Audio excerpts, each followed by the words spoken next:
అవమానాల విషయంలో నువ్వు బ్రతుకు మీద విరక్తి చెందితే అసలు నిన్ను ఎవడు అవమానపరచాలనుకున్నాడో వాడు నిన్ను కాదు, ముందు ఆయనని. ఎందుకంటే నువ్వు ఆయన బిడ్డవి. ఇప్పుడు నా బిడ్డని ఎవడైనా రోడ్డుకు లాగి గందరగోళం చేస్తుంటే ఫస్ట్ అవమానం ఎవరికి? వాడికి కాదు, నాకు. నేను ఫీల్ అవుతా. కాబట్టి నిన్ను ముట్టినవాడు నా కంటి పాపను ముడుతున్నాడని వాగ్దానం చేసినోడు ఉన్నాడు. నువ్వు ఒక్కటే, ప్రభా రేపు వచ్చి వాడు రోడ్డుకు లాగుతాను అంటున్నాడు, నాకు తెలియదు, నీ పరువే పోయిద్ది అని చక్కగా నువ్వు దేవుని వైపు చూడు. నిజంగా నిన్ను దేవుడు అవమానానికి అప్పగిస్తే అవమానం సహించో. ఆ అవమానానికి ప్రతిగా గొప్ప పూదండ, గొప్ప విజయాన్ని దేవుడు నీకు ఇవ్వబోతున్నాడని నమ్ము.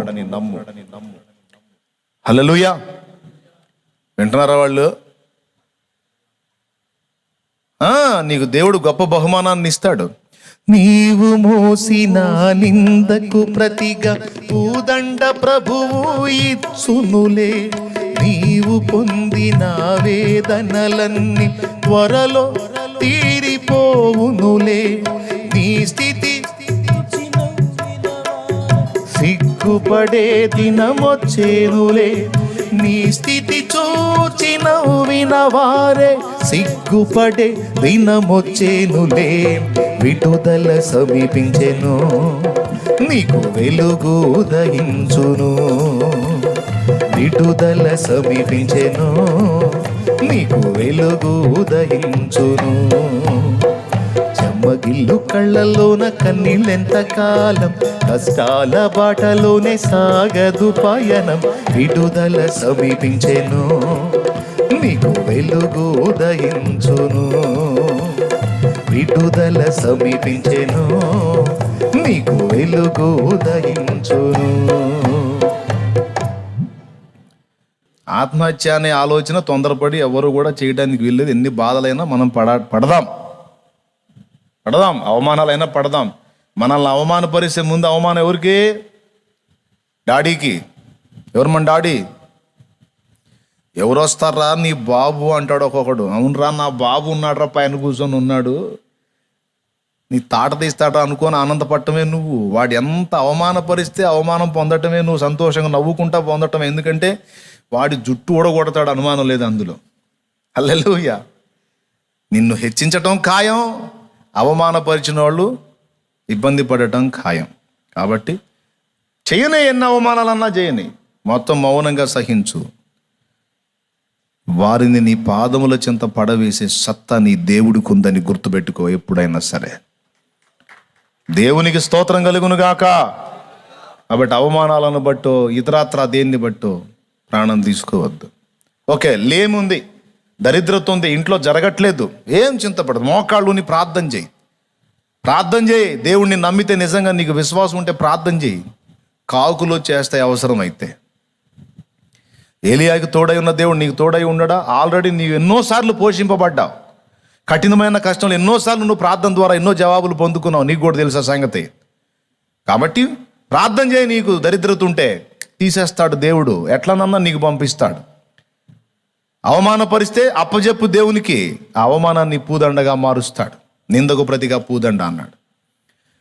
ప్రేమలో మోసపోతే లక్ష్య పెట్టొద్దు. ఏం ప్రేమ? బుసుబుసు ప్రేమ. ఎవరు నమ్మమన్నారు? పిచ్చి పిచ్చి పనులు చేయొద్దు. రియల్ లవ్ మన ప్రభు అయిన యేసుక్రీస్తుది. హల్లెలూయా. కాబట్టి అందాన్ని చూసో, డబ్బును చూసో, ఆరోగ్యాన్ని చూసో, తెలివితేటలను చూసో, జ్ఞానాన్ని చూసో, కొద్దిగా అమ్మాయి చక్కగా అందంగా కనపడితే చాలు, వీడు ఎమ్మటే మొదలు పెడతాడు ఐ లవ్ యూ అని. ఎందుకు? ఏం చూసి? ఏం తెలుసురా నా గురించి నీకు? ఏమో ఐ లవ్ యూ. రంగు రంగుల మనకి లేట్ అవుతుందేమో. దేవునికి స్తోత్రం కలుగును గాక. ఇక ఈ టైప్లో మొదలు పెడితే మనం ఒక దగ్గమేమో. మరి ముగించుకుందాం. ఇక మనం హస్త నిక్షేపణ ఎటో పోయింది అంటే 1-2 సార్లు హస్త నిక్షేపణ మీకు క్లియర్గా అర్థమైంది కదా. దయాల గురించి చెబుతా ఇటు వచ్చాలి.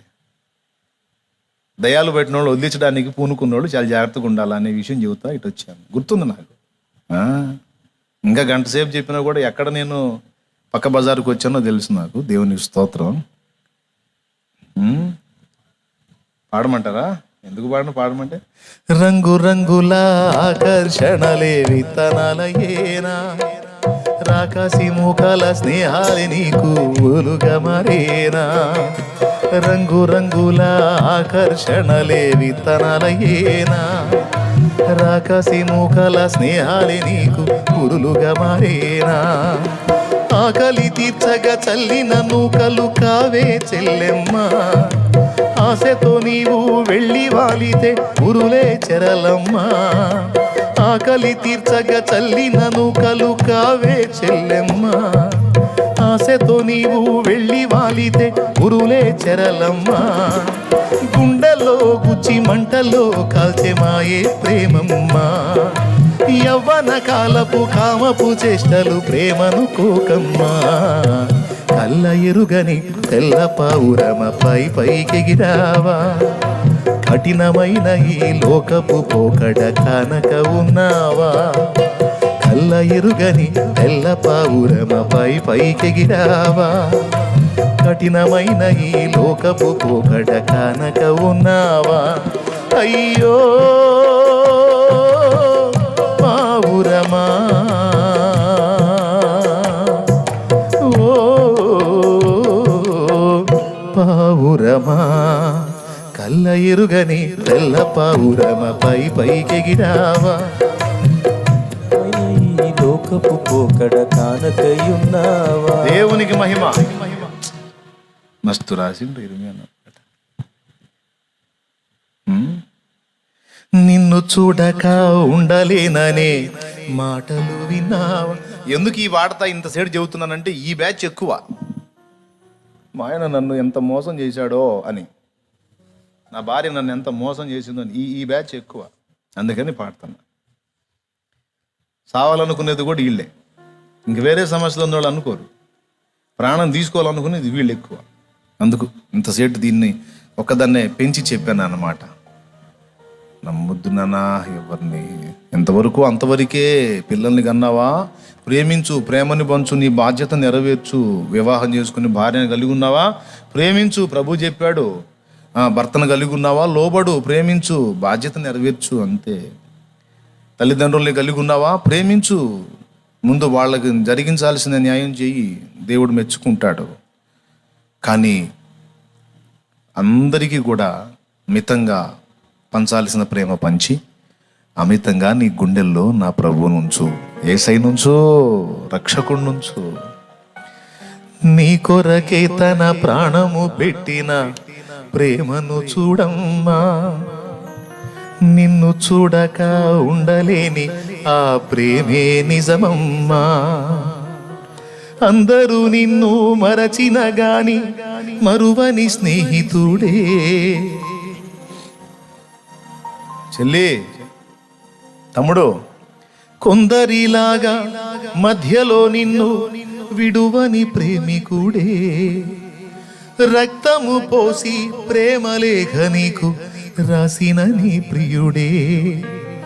రక్షణనిచ్చి రాణిగా చేసే యేసురాజుగనుడే. రక్షణనిచ్చి రాజుగా నిలిపే యేసురాజుగనుడే. కళ్ళ ఎరుగని తెల్ల పావురమ పైకెగిరావా, కఠినమైన ఈ లోకపు పోకడ కానక ఉన్నావా. కళ్ళ ఎరుగని తెల్ల పావురమ పైకెగిరావా, కఠినమైన ఈ లోకపు పోకడ కానక ఉన్నావా. దేవునికి స్తోత్రం.